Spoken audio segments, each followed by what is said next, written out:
Shopping day in the history of the United States. That's according to industry projections. Black Friday saw more than $5 billion in online sales. The retail industry expects to top that today, netting close to $6 billion. And sales are up 16% today compared to Cyber Monday last year. And with that, shoppers may not be able to access the websites to make those purchases, the ones you have come to know and trust, at least not without paying a fee. And that's because the FCC is planning to repeal net neutrality. Fox 40's Doug Johnson joining us now in the newsroom to explain how this could affect your wallet. Doug. Nikki, imagine not being able to get onto Facebook unless you pay more. Well, that's the reality the FCC is planning to make happen. After you got that ad shot, dirty chat. Go to any coffee shop and you'll see online commerce in action.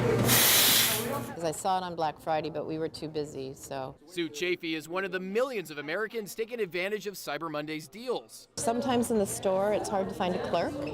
It's hard to get an answer, and there's a lot more waiting in line. I guess I've joined the instant generation where it's like, I want to know instantly how much my savings is. Can I really invest in this? But also, like so many Americans, she doesn't quite understand one of the biggest changes coming to online shopping in America. Net neutrality? No, I don't really know if I know what that means. So net neutrality is basically a U.S. law that requires internet service providers to give everybody equal access to the internet. Don Vilfer is the owner of Van Group, a computer forensics firm. He says the FCC's plan to repeal that law means your internet service provider, like Xfinity for example, can slow down video streaming on a competitor's website, like Netflix.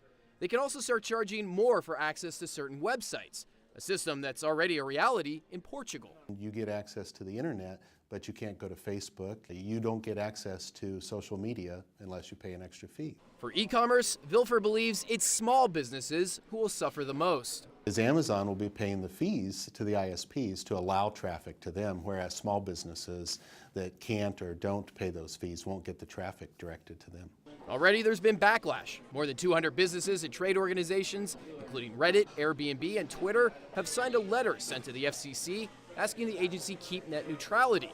Otherwise it'll ruin Cyber Monday, among other things. Once you hit $25, it ships free.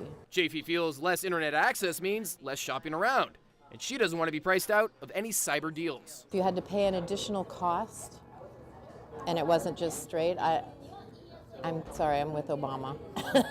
I think he had it right. Yeah, and the FCC will vote on its proposal to remove net neutrality on December 14th. Now, 2 local companies included on that list of 200 who sent that letter to the FCC are Founder Academy in Sacramento and Pool Orchard in Modesto. And you can read that entire letter on our Fox 40 News app. In our newsroom tonight, Doug Johnson, Fox 40 News. Doug, thanks a lot. We're also following new details tonight.